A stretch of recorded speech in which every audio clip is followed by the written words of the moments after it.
layangan ke rumah semua. Nongeng mati kering. Bahkan mending jalan ikan doang, undangan.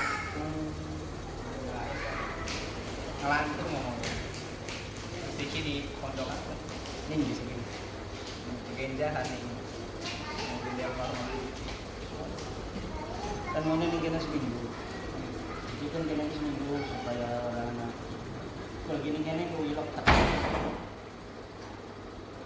Orang dia. Nah, terus kan balik misalnya film kita masih kini di pondok apa? Sempat lainnya kan dari apa hijau. Gus Rumel ini karena apa? Orang NU. Beliau ada hubungan dengan Pak Alawi. Jadi dari leluhurnya. Ya, dari yang saya dapat sebuah lukisan. Itu ada lukisan Rumel Abbas, itu namanya Rumel As-Segaf. Oh begitu. Itu foto dia yang dilukis. Dikirimkan oleh teman saya bahwa Rumel ini adalah seorang Habib. Saya jajalkan dalam satu tulisan. Oke. Iya. Habib yang tanda kutip ini akan saya hilangkan Habibnya apabila sudah memberikan klarifikasi bahwa dia bukan Habib. Ya. Atau akan saya hilangkan tanda kutipnya kalau tidak memberi klarifikasi. Betul. Ternyata dalam beberapa videonya dan tulisannya tidak memberi klarifikasi bahwa dia apakah Habib atau bukan. Ya. Berarti memang betul dia Habib, maka tanda kutipnya yang saya hilangkan bukan Habibnya. Berarti benar. Benar ya. Informasi yang saya dapat dia adalah Terkonfirmasi ya. seorang Habib As-Segaf. Dari situ kita melihat bahwa objektivitas itu sudah tidak ada lagi.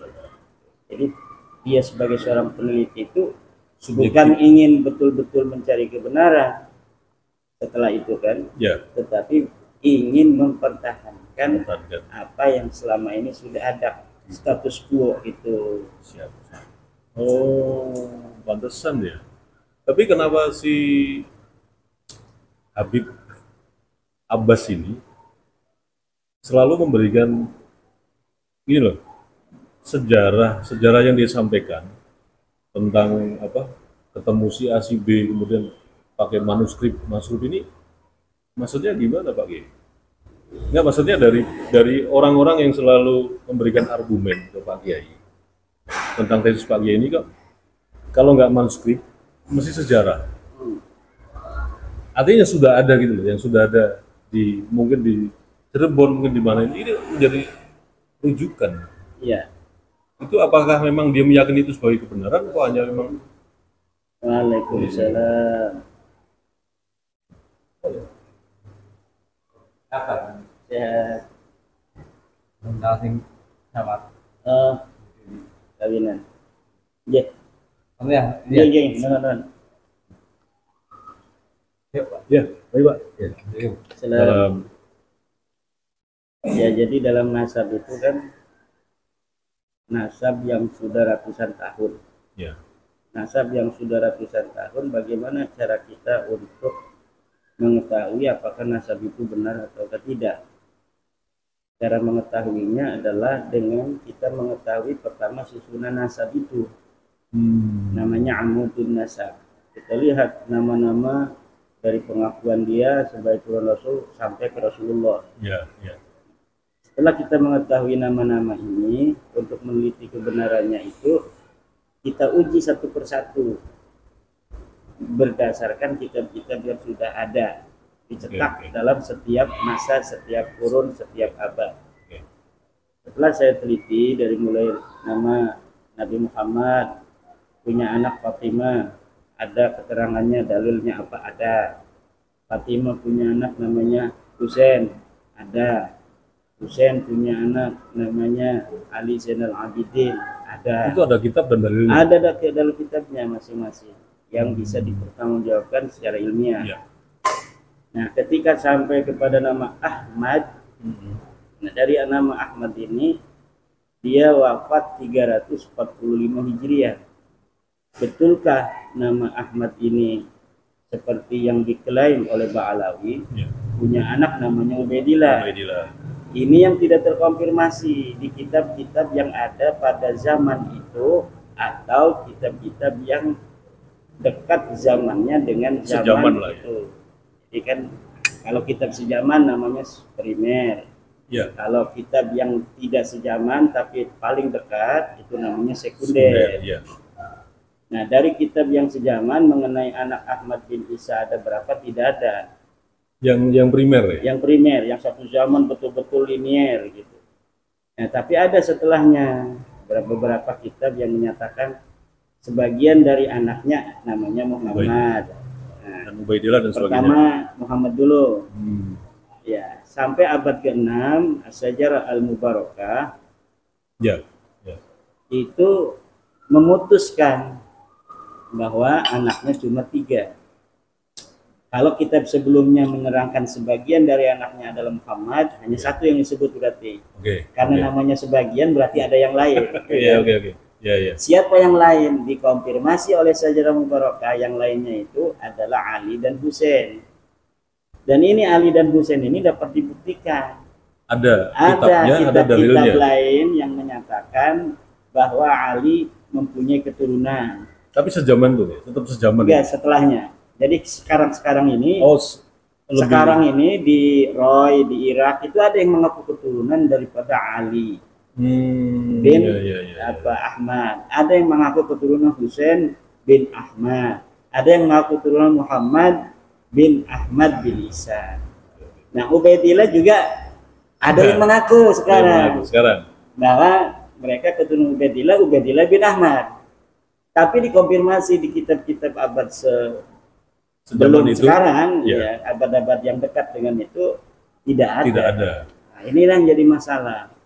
Sampai kapan nama Ahmad ini tidak diberitakan di dalam kitab-kitab nasab dan sejarah, tidak mempunyai nama Ubaidillah sampai abad 9 Hijriah. Sampai ada seorang Habib yang namanya Ali bin Abu Bakar As-Sakron. Habib Ali bin Abu Bakar As-Sakron ini mengarang kitab namanya Al-Burqatul Musyiqah. Di situ dia menyebutkan bahwa silsilahnya adalah Ali As-Sakron bin Abu Bakar bin Abdurrahman terus sampai ke Alwi. Alwi punya ayah namanya Ubaidillah. Ubaidillah katanya punya anak Ahmad. Ini yang saya tolak. Dari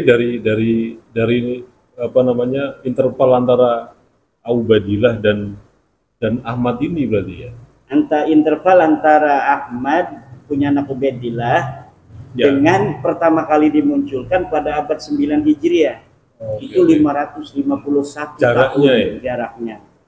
Tidak diberitakan dalam kitab-kitab yang ada yang sudah tersedia di abad-abad mulai ke-4, ke-5. Misalkan abad 300, 400 tidak ada. Kitab yang lain ada menerangkan keturunan Ahmad yang lain itu. Tapi tidak disebut punya keturunan namanya Ubaidillah. Jadi interval waktu 500 tahun itu kalau bisa menunjukkan ada kitab menyebutkan Ubaidillah itu misalkan di 300 sekian, 400 sekian, itu mungkin ya? Mungkin. Tapi ini nggak ada? Nggak ada. Dan menurut saya tidak akan pernah ada. Tapi kenapa yang rata-rata yang pada mencoba untuk membuat antitesis ini, kenapa bukan kitab yang diajukan? Tapi manuskrip, kemudian istiqamat ulama itu gimana? Nah, jadi yang diklaim sejaman ya katanya. Ya, ada kitab-kitab para ulama zaman dulu yang sampai sekarang itu laris dipelajari, sehingga kemudian berulang-ulang ditulis, kemudian pada saatnya mesin cetak itu ada, kemudian dicetak. Ada kitab ulama yang tidak laris. Tidak laris. Oh, ada juga kepentingan itu ya? Bukan tidak laris masalah marketing ini, bukan. Artinya gitu. Ulama membuat misalnya kitab nasab. Tapi kemudian kitab nasab ini jatuh atau diajarkan kepada muridnya yang muridnya tidak punya murid. Oh, tidak punya pengikut. Akhirnya terputus. Oh, begitu. Tapi kitabnya ditaruh di lemari. Jadilah manuskrip. Oh, begitu. Manuskrip yang tidak diajarkan ulang. Ya, ya, oke, oke. Yang tidak diajarkan ulang, sehingga karena tidak diajarkan ulang tidak sampai ke zaman percetakan.